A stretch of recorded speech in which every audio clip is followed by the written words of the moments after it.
Good morning, dear students. Welcome back to our English class. Today, you are going to learn a very interesting poem from Unit 2. The poem is Our Casuarina Tree, written by Toru Dutt. Our Casuarina Tree is a poem published in the year 1881 by Toru Dutt, an Indian poetess. Toru Dutt celebrates the majesty of the Casuarina tree that remembers her happy childhood days. The childhood memories are always nostalgic. We all love to cherish them forever, right? Toru Dutt was one such young poetess who added a charm to her childhood memories and made them immortal through her wonderful poem called Our Casuarina Tree. Okay, students, Casuarina tree in Tamil we say Savukumaram, right? A Casuarina tree is a tree with slender, jointed, drooping twigs that resembles horsetail and bear tiny scale-like leaves. Okay, students, now we learn the poem Unit 2. Our Casuarina Tree, written by Toru Dutt, elaborately, line by line, and with explanations. Okay. Now you see the warm-up question. You visit your school after several years. As you cross a banyan tree at the entrance, cheerful memories will fill your mind. Here is bubbles are given. You can fill up the bubbles with your memories. Fill the bubbles with your memories. You see the picture. Bubbles are given here. So you can fill your own childhood memories in these bubbles. Right? Yes. Next we are going to learn about the poet. Right? Yeah. Toru Dutt. Toru Dutt in the year 1856 to 1877. She was a Bengali poetess. She loved the land of her birth and remained Indian in her consciousness and sensibility. She wrote poems and literary works in English and French. Her family was a family of distinguished intellectuals and poets. Toru Dutt had the privilege of being taught by the excellent tutors at home and later on of the long stay in Europe and England. A well-known collection of poems with the Little Ancient Ballads and the Legends of Hindustan in the year 1882, and a volume of poems in French entitled Sheaf Gleaned in French Fields in the year 1875, or added credit to her.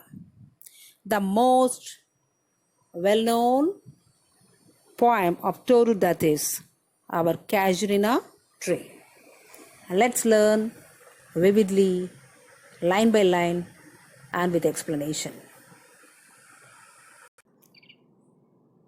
Okay, students, let's learn the poem line by line with explanation. The poem begins with the description of the tree. Okay, the first three lines you listen. Like a huge python winding round and round, the rugged trunk indented deep with scars, up to its very summit near the stars. The explanation of these poem lines are: the creeper has wound itself round the rugged trunk of the Casuarina tree. Like a huge python, you could see in the picture. The creeper has left deep marks on the trunk of the tree. The creeper has left deep marks on the trunk of the tree up to its top near the stars. Next you see fourth and fifth line. A creeper climbs in whose embraces bound no other tree could live. Yes. That means no other tree except a Casuarina tree can be embraced by this creeper. Fifth and sixth line you listen, but gallantly. The hard words you have to learn. Gallantly means bravely. But gallantly, the giant wears the scarf and the flowers are hung. The explanation of the poem, fifth and sixth line. The tree is described as being gallant and possibly brave, as very few trees could survive in the triangle hold of this creeper. The giant tree looks like it is wearing a scarf with its flowers on it. See this picture, dears. These are crimson clusters. Seventh and eighth line, listen.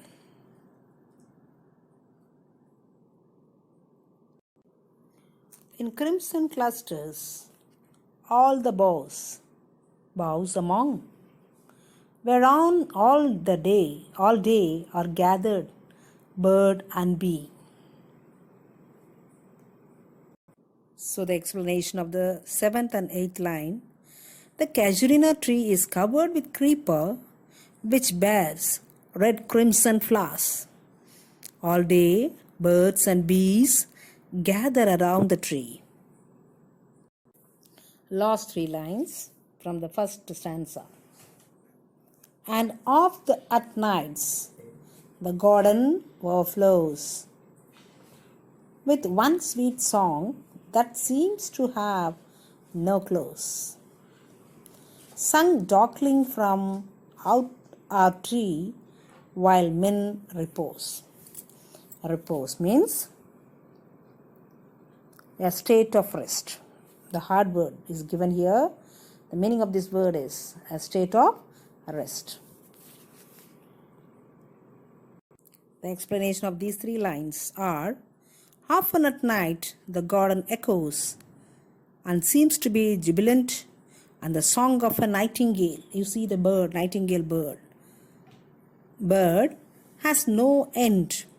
It continues till dawn while men take rest. The next stanza, first two lines, line 12 and 13. When first my casement is wide open thrown, at dawn my eyes delighted on it rest. Once again I'll read out the lines. When first my casement is wide open thrown, at dawn my eyes delighted on it rest. The explanation of these two lines are: at dawn, when the poet opens her window, she is delighted to see the Casuarina tree. Next four lines.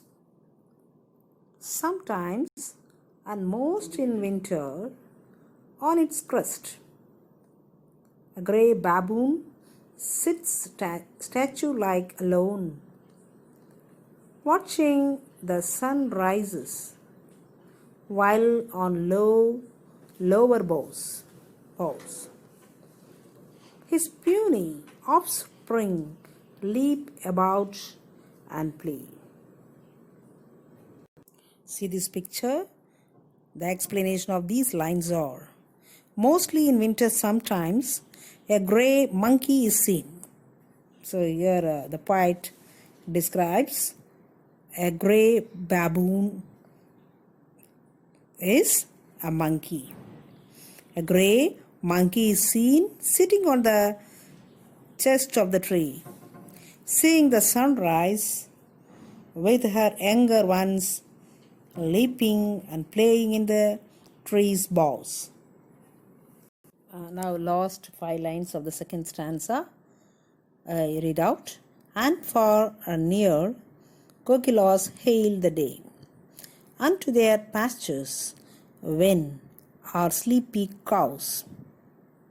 And in the shadow on the broad tank cast by that hot tree, so beautiful and vast, the water lilies spring like snow enmassed. See this picture here and there. The kokilas is a bird. The Asian bird is a member of the cuckoo order of the birds. The kokilas make the day pleasant by sweet songs. The sleepy cows stroll to their pastures. See this picture. This is the hot tree. The shadow of the tree appears to fall on the huge water tank. The water lilies spring everywhere in the pond like the snow gathered or collected on the pond. Okay, students. Next, third stanza. First 2 lines, listen. But not because of its magnificence, dear is a Casuarina to my soul. The explanation of these lines are, the poet says that it is not because of the majestic appearance of the Casuarina tree that it is dear to her heart and soul. Next 3 lines. Beneath it we have played, through years may roll. O sweet companions, loved with love intents, for your sakes shall the tree be ever dear. The explanation of these lines are, the tree is dear to her because she had spent happy moments under it with her siblings. Toru Dutt has brought out the theme of nature as something that shares feelings with humans, that lightens the burden of the heart. Okay, children. Next line you see, blent with your images. It shall rise in memory till the hot tears blind mine eyes. So the poet Toru Dutt continues with a description of how strong the image of tree is. Even when in lands far away, in her memory, the tree laments till it blinds her eyes with its hot tears. Listen carefully, last 4 lines of the third stanza. What is that dirge-like murmur that I hear, like the sea breaking on a shingle beach? It is a tree's lament and eerie speech that haply to the unknown land may reach. First you must learn the difficult words given in the poem. Dirge-like. Dirge-like means the tree is symbolic of the dear ones. The poet sees her dead brothers and sisters. She can hear the tree's lament even from where she studies, in France and Italy. Shingle beach, like the sea breaking on a shingle beach. Shingle means rocky beach. Okay, students, the last 2 lines of the third stanza. It is a tree's lament and eerie speech. Eerie speech means surprising speech that happily to the unknown land may reach. It is a strange lament that could perhaps be heard or reach the unknown lands. Next stanza. Unknown yet well known. To the eye of the of faith. Eye of faith means eye of the spirit. Ha! I have heard that wail far. Wail means lament. Far away, in distant lands, by many sheltered bay. When slumbered in his cave, the water writhed, and the waves gently kissed the classic shore of France or Italy, beneath the moon. When earth lay tranced in a dreamless swoon, and every time the music rose before mine inner vision rose a form sublime. Thy form, O tree, as in my happy prime. I saw thee in my own loved native clime. The explanation of the first 3 lines are: the memory of the tree has deeply touched the poet's heart. Yeah, a man who has the eye of faith can see the unknown as well known. The tree's lament could be heard far away, in distant lands and sheltered bays. Sheltered bays. Spirit of water lay asleep in the cave. Next 4 lines. When slumbered in his cave, the water writhed, and the waves gently kissed the classic shore. The poet describes the earth as tranced in a dreamless swoon. Swoon means breathless, bathed in the silver light of the moon, and its sheltered bay with gently undulating waves.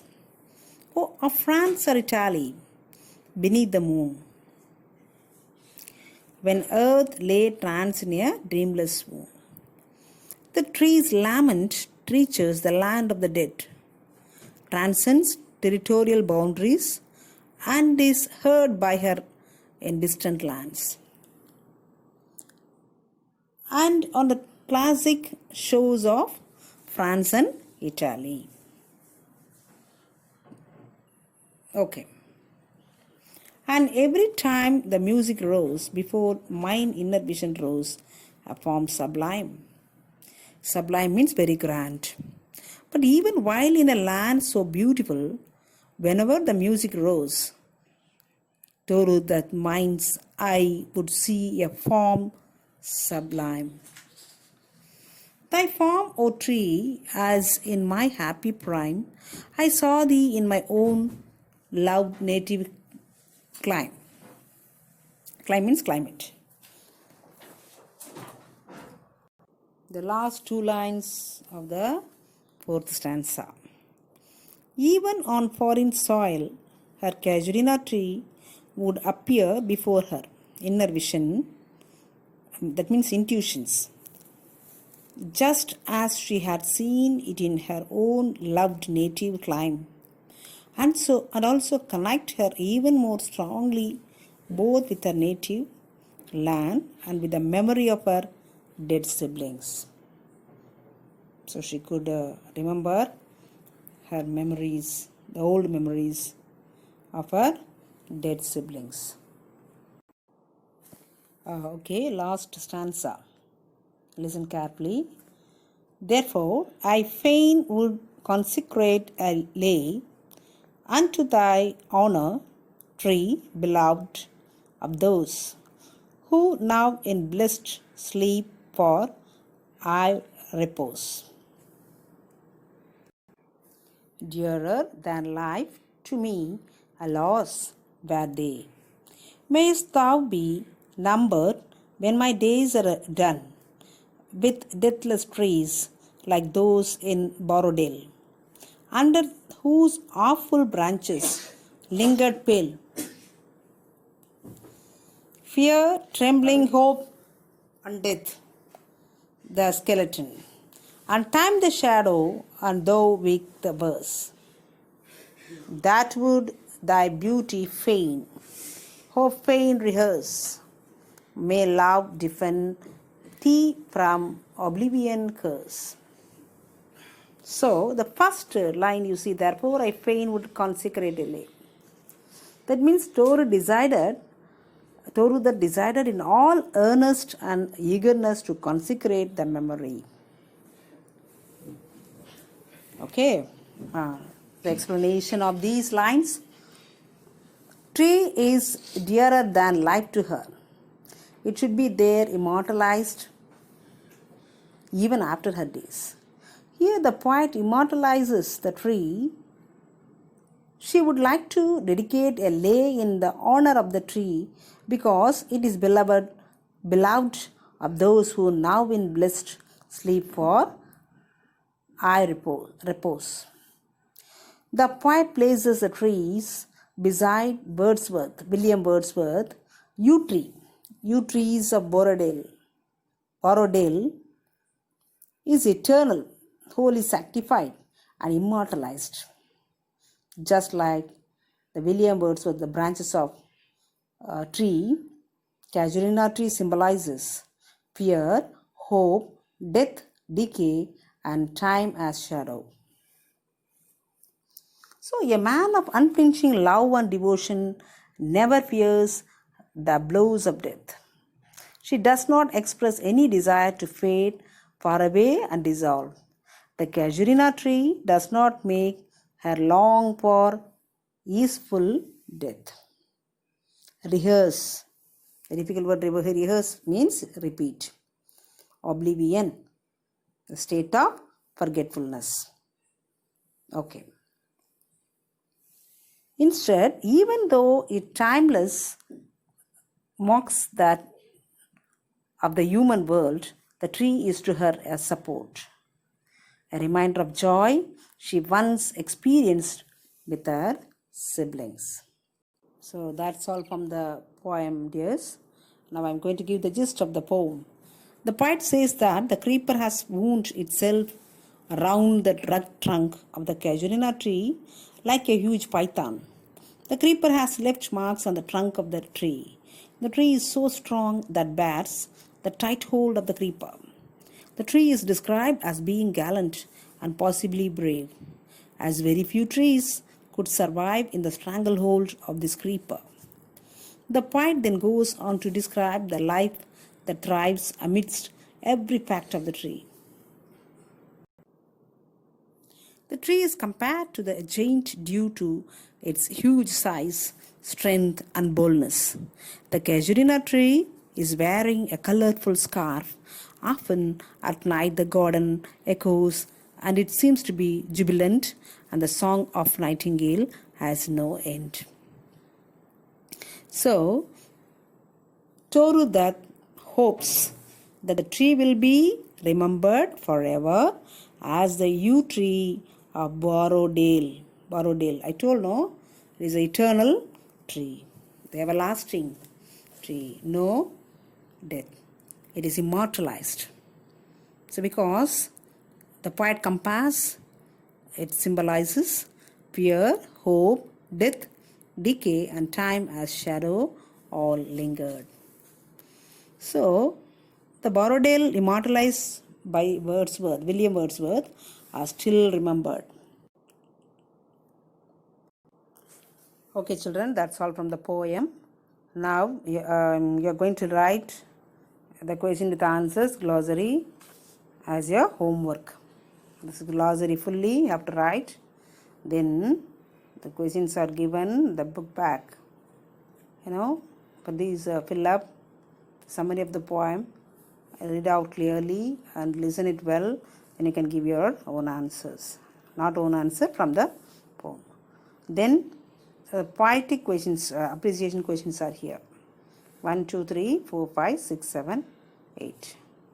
So 8 questions are there. These 8 questions, please attend and write the correct answer in front of your parents. Sit and write and get sign from your parents and send it to me.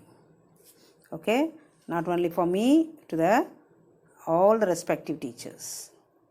So in all the groups. So kindly send your answers. Thank you, dears. God bless you.